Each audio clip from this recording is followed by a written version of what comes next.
disappointment viewing.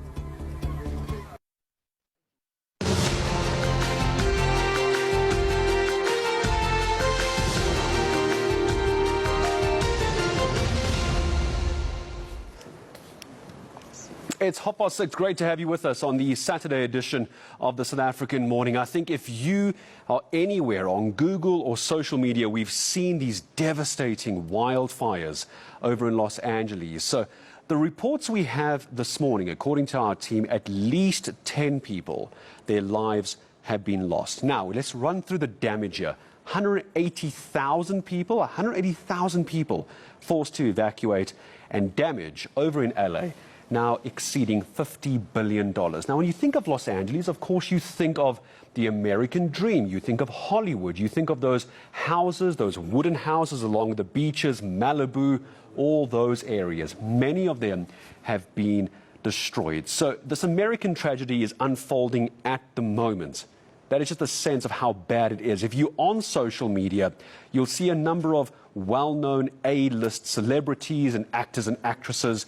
Their homes have been badly affected. But I want to try and bring this back home. We're looking at the devastation in the US. There you can see the latest of this coming through overnight. But Cape Town really does suffer from wildfires, and it's devastating for Cape Town. We know from experts that it cannot be ignored. It's probably going to get worse. So is there a way to draw a comparison between what's happening in LA and what could potentially happen in South Africa? I don't think it's been this devastating ever, but again, I'm not the expert. Trevor Abrahams is, and he is also the managing director at Working on Fire, joining us on the show this morning in studio. Trevor, wonderful to have you with us.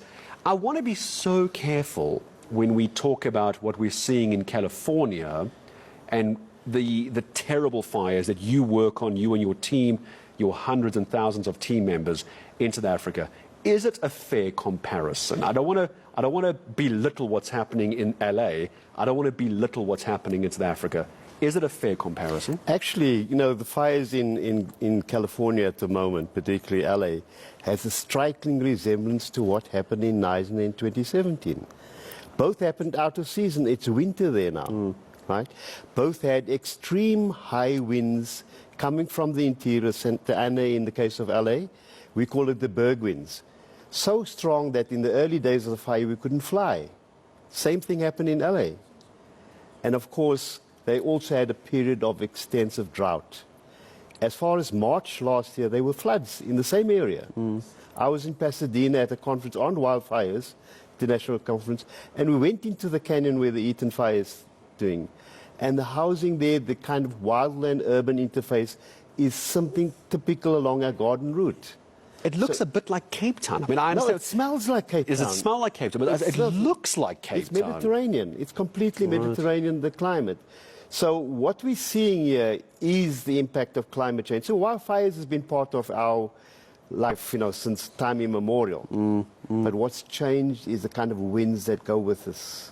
I mean, when you have what they call 100 mile per hour, 160 kilometer winds, we had the same situation in Knysna. We could not fly for the first day. Similarly, the Table Mountain UCT fire, there were days we could not put the choppers up.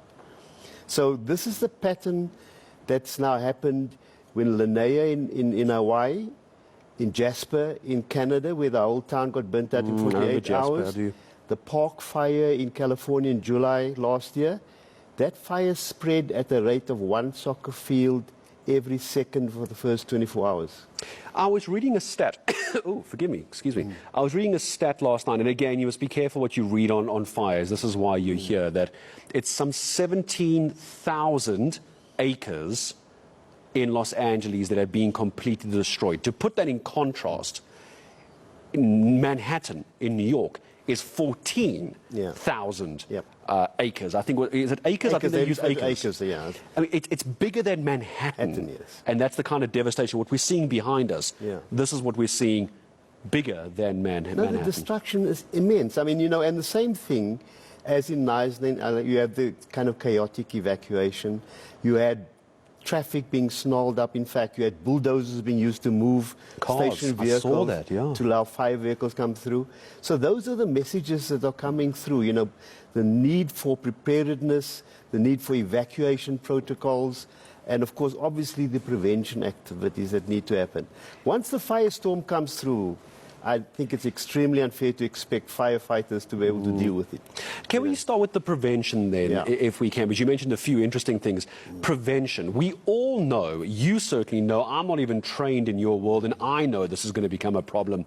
What does prevention look like? Because we're mentioning global warming, high-speed winds. I almost get a sense most people watching are going to go, well, I can't do much about it. It's nature, and this is what's going to happen. What does prevention look like? So prevention is managing your fuel loads. So what that basically means is what is growing on your property, what's growing around you. So we often do our fuel load reductions where we do fire breaks, we do block burns, we do manual fuel reductions. At a homeowner level, you need to be looking at what is growing on my property, what's growing around me. Do you mean like foliage? Foliage, yes. Okay. That's what drives it. So, you know, the LA fire, as with Neisner, it starts in the wildland, but once it encroaches into the urban space, you've got no control of it under that type of, you know, high wind conditions. So really it's your foliage. So there's even preventative stuff. You can start growing succulents. So it's not that you have to have a desert around your house. Sure. You can have certain types of vegetation which do not propagate fires, right? And of course for us we have an added element, and that's our alien invasives.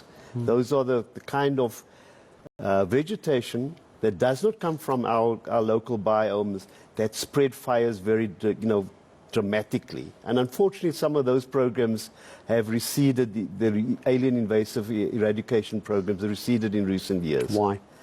Government funding. Money, again. Money. Yeah. Right. You know, and there is requirements on landowners to, in fact, eradicate aliens on their property too. So it's not simply yes.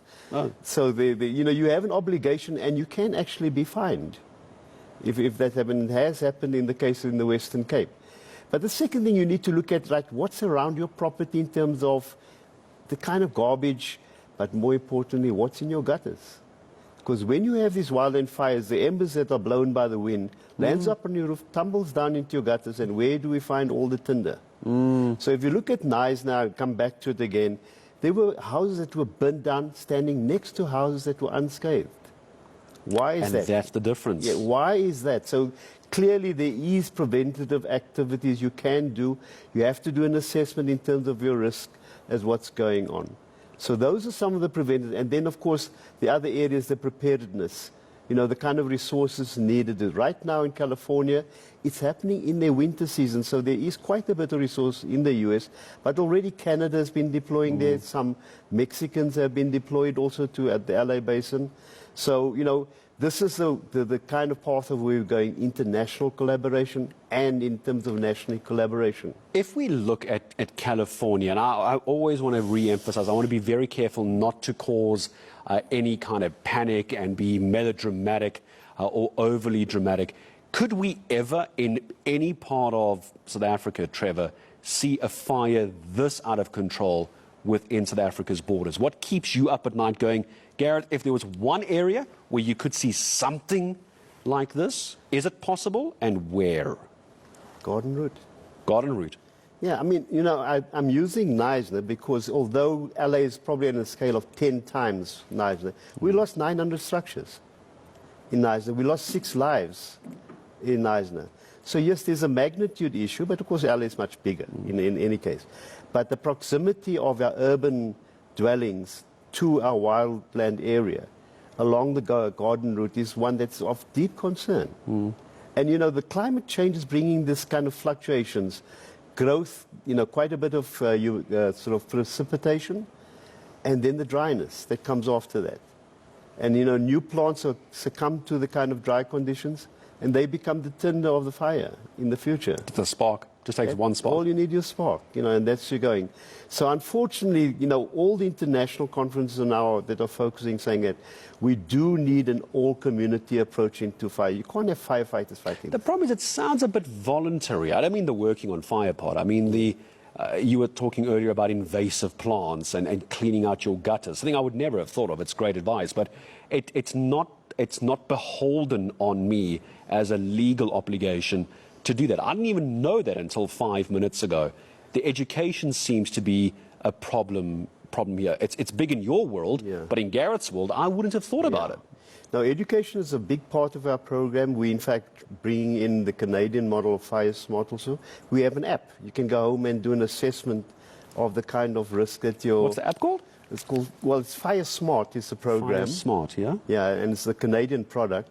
And we're busy negotiating to try and bring that type of technology here where you can actually do a domestic assessment in terms of what's around your house, what's in your house, what's around. Of course, one of the points that's been raised with the LA fires is that rapid spread through the urban areas.